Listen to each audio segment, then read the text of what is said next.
বাংলায় একটা কথা আছে, গায়ে মানে না আপনি মোড়ল, যার অর্থ নতুন করে আপনাদের সামনে ব্যাখ্যা করার কোনো দরকার নেই।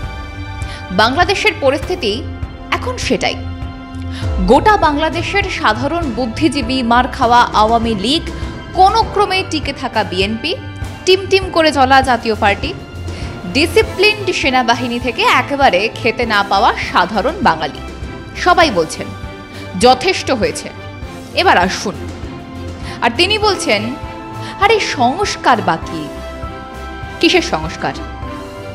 গোটা দেশটার শিকড় বাকড় উপড়ে, ইতিহাস জ্বালিয়ে, ঐতিহ্য মুছে, জাতিসত্তা ভুলিয়ে তিনি অস্থিরতার বাংলাদেশ করবেন, যেখান থেকে লুঠের সম্পদ তিনি এবং তার বুদ্ধিদাতা কমিটি, যাদের সঙ্গে বাংলাদেশের মাটির কোনো রকম যোগাযোগ নেই, তাদের যাতে জমা করতে পারেন বিদেশের মাটিতে।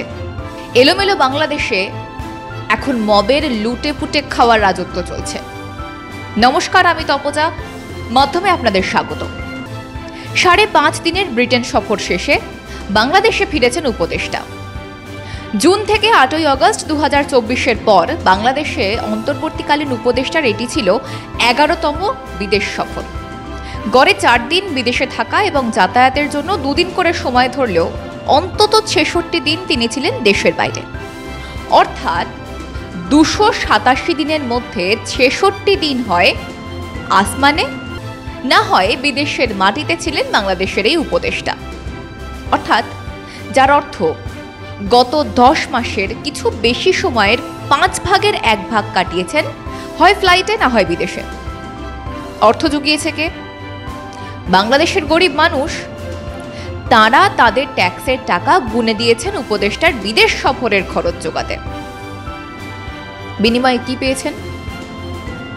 বাংলাদেশ সংকট, জামায়াতের চাপাতি, মব রাজনীতি, নাগরিক হিংসা, মিডিয়া সেন্সরশিপ, ইতিহাসকে মুছে ফেলা, ঐতিহ্য ধ্বংস করা, দারিদ্র্য, মূল্যবৃদ্ধি আর জীবনের অনিশ্চয়তা। বাংলাদেশের উপদেষ্টার সাম্প্রতিক বাংলাদেশ সফর আসলে কি দিল বাংলাদেশকে? হিসাবের খাতা মেলাতে গেলে দেখবেন বিশাল এক শূন্য। ব্রিটেনের সংবাদ মাধ্যম থেকে শুরু করে বিভিন্ন সংবাদ মাধ্যম জানাচ্ছে, বাংলাদেশের অন্তর্বর্তীকালীন সরকারের প্রধান মোহাম্মদ ইউনূস লন্ডনে তীব্র প্রতিবাদের মুখোমুখি হন। বিক্ষোভকারীরা ডরচেস্টার হোটেল এবং চ্যাথাম হাউসের বাইরে জড়ো হন। যেখানে যেখানে ইউনূস অনুষ্ঠানে যোগ দিচ্ছিলেন সেখানে সেখানে গো ব্যাক, এই স্লোগানটা শুনতে হয়, দেখতে হয় মোহাম্মদ ইউনূসকে। ইউনূস প্রশাসনের বিরুদ্ধে মব শাসন কায়েম করা, গণপিটুনি এবং গুরুতর মানবাধিকার লঙ্ঘনের অভিযোগ করেন বিক্ষোভকারীরা। বিক্ষোভকারীরা তাদের দাবি লেখা বিভিন্ন পোস্টারে নিজেদের রাগ উগড়ে দেন। কোথাও লেখা ইউনূস মাস্ট গো ব্যাক, কোথাও বাংলাদেশ মিডিয়া সেন্সর মুক্ত করো, কোথাও আবার সরাসরি মব শাসনের স্থপতি ইউনূস হিসেবে চিহ্নিত করেন তাকে। বাংলাদেশে জেহাদিদের মুক্তি এবং জাতীয়তাবাদীদের গ্রেফতারের প্রতিবাদও করা হয়। ব্রিটেনে বসবাসকারী সাধারণ বাংলাদেশি থেকে ব্রিটেনে আওয়ামী লীগের সমর্থকরা প্রশ্ন তোলেন ইউনূসের আন্তর্জাতিক বিশ্বাসযোগ্যতা নিয়েও। সবচেয়ে লজ্জাজনক যে 3টে ঘটনা ঘটল তা হলো, ব্রিটিশ সরকারের পক্ষ থেকে বিদেশি দেশ নেতার জন্য কোনো রকম আনুষ্ঠানিক প্রোটোকল অনুসরণ করাই হয়নি। কোনো আনুষ্ঠানিক রাষ্ট্রীয় অভ্যর্থনা বা প্রধানমন্ত্রীর সঙ্গে বৈঠক কিচ্ছু হয়নি। পরিবর্তে কি ছিল? জনসাধারণের বিক্ষোভ। এমনকি প্রধানমন্ত্রী কেয়ার স্টারমার তার সাথে দেখা করতে রীতিমতো অস্বীকার করেন।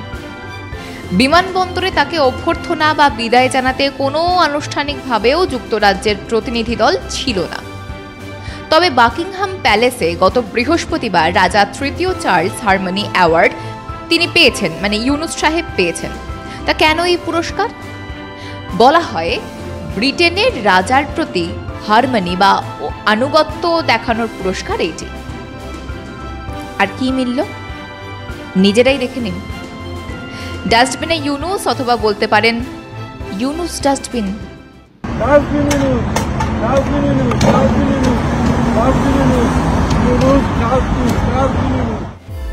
ইউনুসের সফর সঙ্গী তার প্রেস সেক্রেটারি শফিকুল আলমকে জোকার বলেও অভিহিত করেন ব্রিটেনে বসবাসকারী বাংলাদেশিরা।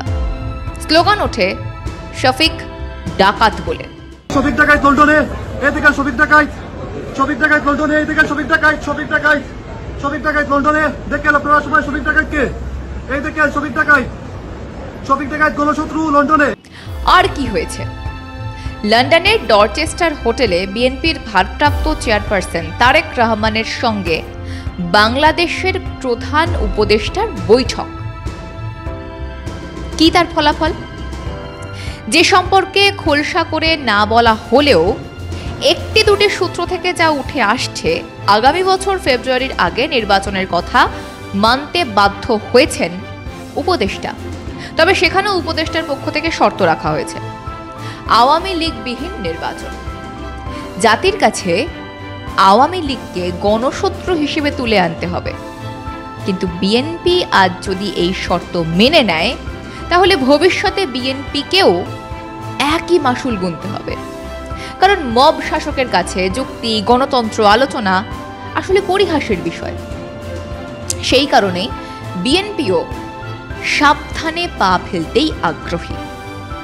তবে মোহাম্মদ ইউনুস তার প্রতি পদক্ষেপেই প্রমাণ করছেন তিনি এখন ভূত দেখছেন। সে ভূত হলো আওয়ামী লীগের ভূত। সেই কারণেই বাংলাদেশের জাতীয়তা বিরোধী সব শক্তিকেই একজোট করার প্রয়াসে নেমেছেন ইউনুস। কেন আওয়ামী ভূত দেখছেন? কারণ কুশিতজীবী অর্থনীতিবিদ ইউনুস বাংলাদেশের অর্থনীতিটাকেই তো বাজি রাখতে চেয়েছিলেন। সেখানে বাধা দিয়েছিলেন সেই সময়ের আওয়ামী লীগের প্রধান শেখ হাসিনা। স্রেফ ব্যক্তিগত ক্রোধ, রাগ আর প্রতিহিংসায় আওয়ামী লীগ ধ্বংসলীলায় নেমেছিলেন উপদেষ্টা। পিছনে আন্তর্জাতিক মদত, জামায়াতদের সাহায্য, রাজাকারদের পুরনো প্রতিহিংসা এবং পাকপন্থী রাজনৈতিক চক্রান্ত। তবে ইউনুসের প্রায় নিজের হাতে গড়া এনসিপি বা জাতীয় নাগরিক পার্টি, তারাও বিএনপির সঙ্গে বৈঠককে বাঁকা চোখে দেখছে বলে জানাচ্ছে। বেশিরভাগই মাদ্রাসা ছাপ ছাত্রজীবীদের নিয়ে করা এই রাজনৈতিক দলটির বিশ্বাসযোগ্যতা নিয়েই বাংলাদেশের মাটিতে অসংখ্য প্রশ্ন রয়েছে। তারাও বিরোধিতা করছে বিএনপির নেতার সঙ্গে ব্রিটেনের মাটিতে বৈঠককে। আমরা এখনো গ্রামগঞ্জে সব জায়গায় দেখেছি আওয়ামী ফেসিবাদের যে অর্থনৈতিক, সাংস্কৃতিক এবং রাজনৈতিক যে ভিত্তিমূল, সেটা এখনো বিরাজমান করছে এবং তারা প্রকাশ্যে মিছিল মিটিং করছে, জনগণের উপর অত্যাচার চালাচ্ছে। এবং যেটা লন্ডন সফরের মধ্যে দিয়ে আমরা দেখেছিলাম, তাদের আস্ফালন অনেক বেশি তারা দেখিয়েছে। এবং 1 লক্ষ আওয়ামী লীগের নেতাকর্মী ইন্ডিয়াতে বসে এখনো বাংলাদেশের বিরুদ্ধে ষড়যন্ত্র করছে। ফলত সরকার এই উদ্যোগগুলো যখন নিচ্ছে না, বরং একটি দলের সাথে লন্ডনে গিয়ে বৈঠক করে বাংলাদেশকে একটি নির্বাচন প্রক্রিয়ার দিকে ফাঁদে ঠেলে দেওয়া হচ্ছে, বিচার প্রক্রিয়া এবং সংস্কার প্রক্রিয়া সম্পন্ন না করে। এটা তো 18 কোটি মানুষের সাথে যেই গণ অভ্যুত্থানে যে আকাঙ্ক্ষাটা নিয়ে এসেছিল, সেই আকাঙ্ক্ষা সরকার পরিপূর্ণ করতে ব্যর্থ হচ্ছে। অর্থাৎ নিজেদের দার্শনিক গুরু ঠাকুরের বিশ্বাসযোগ্যতা নিয়ে এনসিপির মধ্যেও প্রশ্ন উঠে গিয়েছে।